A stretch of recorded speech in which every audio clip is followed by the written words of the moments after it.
Hola, curiosas y curiosos. ¿Sabéis la historia de Al Capone? ¿Cuánto dinero ganaba anualmente con el tráfico de alcohol? ¿Sabéis que también montó un negocio relacionado con la leche? Soy JJ Priego, esto es Historias de la Historia y con el vídeo de hoy vais a alucinar. Ya sabéis, aquí se cuenta la historia de otra forma. Así que si queréis saber más, acompáñanos.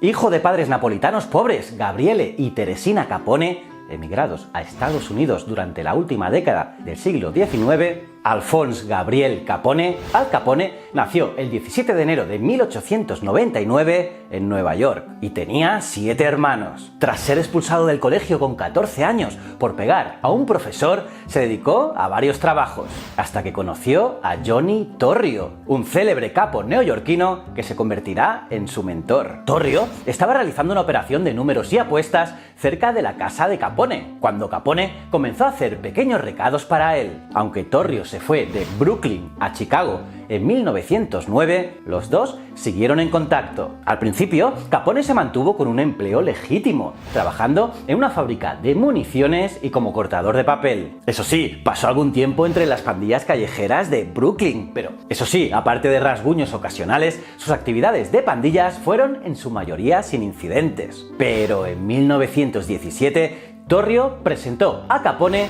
al gángster Frankie Yale, quien lo contrató como camarero en el Harvard Inn en Coney Island. Y fue allí, curiosamente, cuando Capone ganó su apodo de Scarface. Y es que una noche hizo un comentario indecente a una mujer en el bar, y el hermano de la mujer golpeó a Capone cortándole la cara, dejándole 3 cicatrices indelebles que inspiraron su apodo perdurable. Pero poco antes de que entrase en vigor la ley seca en 1920, una ley que prohibía la venta, importación, exportación, fabricación y el transporte de bebidas alcohólicas en todo el territorio de los Estados Unidos, Al Capone se trasladó a Chicago, donde iniciaría una meteórica carrera que en pocos años le permitió controlar el imperio criminal que su mentor había puesto en marcha: centenares de prostíbulos, bares clandestinos y garitos de juego. Si sus negocios prosperaron tanto, fue gracias a que tenía en nómina a numerosos policías y políticos locales. También ayudó y mucho las numerosas víctimas que dejó por el camino. Acababa de nacer el sindicato del crimen. Al Capone era la viva imagen del malo de la película,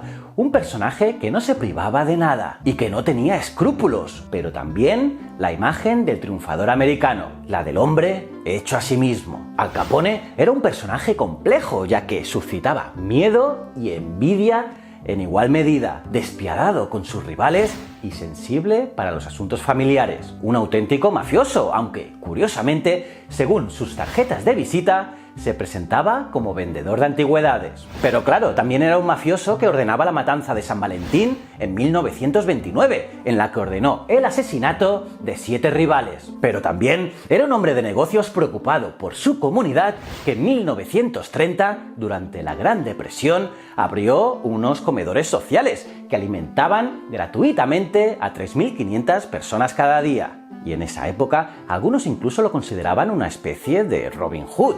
Y como también crecía el resentimiento contra la prohibición del alcohol, algunos ciudadanos pensaban que era un disidente que trabajaba del lado de la gente. Sin embargo, en años posteriores, a medida que el nombre de Capone se relacionaba cada vez más con la violencia brutal, su popularidad disminuyó drásticamente. Y es que su historia, como es normal, está ligada a la de la sangre y el alcohol. Pero hay un legado de Al Capone que se ignora en gran medida: su preocupación porque el consumo de leche fuese seguro y la creación de las fechas de caducidad en los productos. Curioso, ¿verdad? Y es que a pesar de que sus negocios criminales, tanto el alcohol, el juego, el crimen organizado y la prostitución, reportaron pingües beneficios, y es que se dice que Capone ganó $60 millones anuales solo vendiendo licor ilegal, que es alucinante para la época, Al Capone también se interesó por otros negocios más mundanos, como el de los lácteos. Su idea era comprar la leche en el vecino estado de Wisconsin, donde era mucho más barata, y así traerla a Chicago, embotellarla y romper el mercado vendiéndola a mejor precio. Y de esta forma echaba por tierra el chiringuito que tenía montado el sindicato de la leche, el cártel de la leche, como comentaba el propio Al Capone. Este sindicato controlaba la producción, distribución, comercialización, los precios e incluso la apertura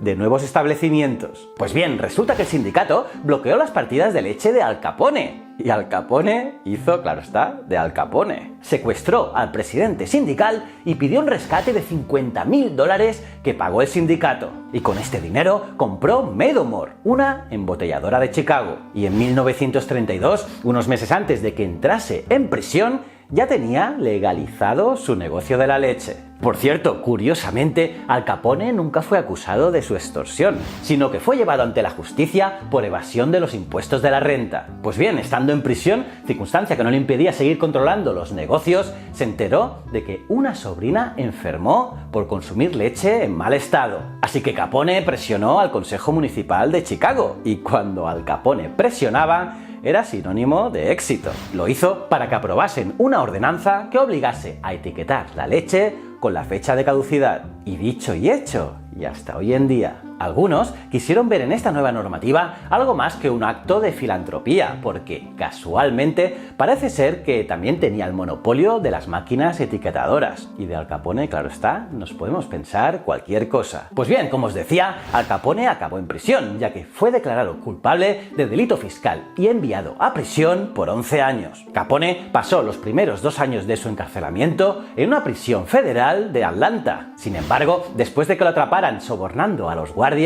Capone fue enviado a la famosa prisión de la isla de Alcatraz en 1934. Aislado allí del mundo exterior, ya no podía ejercer su influencia, que era aún muy considerable. Además, comenzó a sufrir de mala salud, y es que Capone había contraído la sífilis cuando era joven, y ahora padecía neurosífilis, causándole demencia. Así, después de cumplir solo 6 años y medio de los 11, Capone fue liberado el 16 de noviembre de 1939. En ese momento estaba arruinado, físicamente débil y con la mente deteriorada, y se retiró a su propiedad de Palm Island, en Miami Beach, Florida, donde se recluyó del mundo exterior, hasta que el 21 de enero de 1947 Capone sufrió un derrame cerebral y murió 4 días después de neumonía, cuando lo encontraron muerto en la bañera. Cuando murió Capone, un titular del New York Times pregonaba: fin de un sueño malvado. Capone fue a veces odiado y amado por los medios de comunicación y el público. Pensad que cuando la prohibición del alcohol fue revocada en 1933, algunos en el público sintieron que la participación de Capone y otros en la venta de licor